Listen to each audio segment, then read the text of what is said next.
আমার পিছনে যে গাছটা দেখতে পাচ্ছ না, একে কেরালাতে কাপ্পাকার মহারাজারা খাদ্য সংকটের জন্য এই গাছটা বাইরের দেশ থেকে এনেছিল। হাই মামু, তোমাদেরকে আজকে হোটেল লাইন থেকে বেরিয়ে একটি ভিন্ন ভিডিও দেখাবো। আমার পিছনে যে গাছটাকে দেখছো না, এইটা আমাদের হোটেল লাইনে সকালের নাস্তা নামে পরিচিত, যাকে বলা হয় কাসাবা কাপ্পা। প্রথমে এই গাছটা আছে কোথায় দেখো।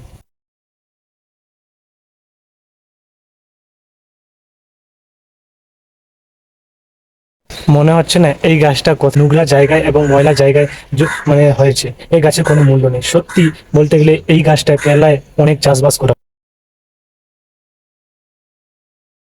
আমরা শুনেছি নাকি এই কাসাবা গাছ, যাকে কাসাবা কাপ্পা বলা হয়, 1940 দশকে খাদ্য সংকটের জন্য কেরালায় আনা হয়েছিল।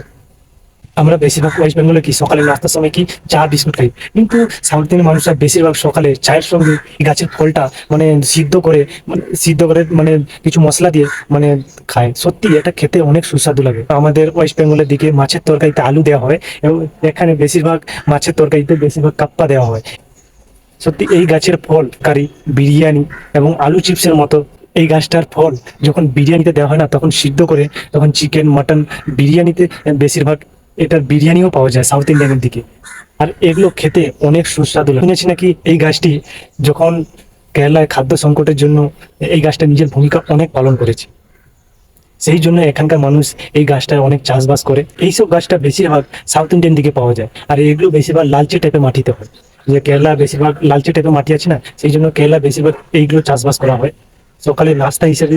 এটা প্রচুর প্রচুর পরিচিত সকালে নাস্তা হিসেবে। আমরা বলি না যেসব গাছের কোনো মূল্য নেই, কিন্তু দেখো সাউথ ইন্ডিয়ান দিকে এইসব গাছের কত ভূমিকা।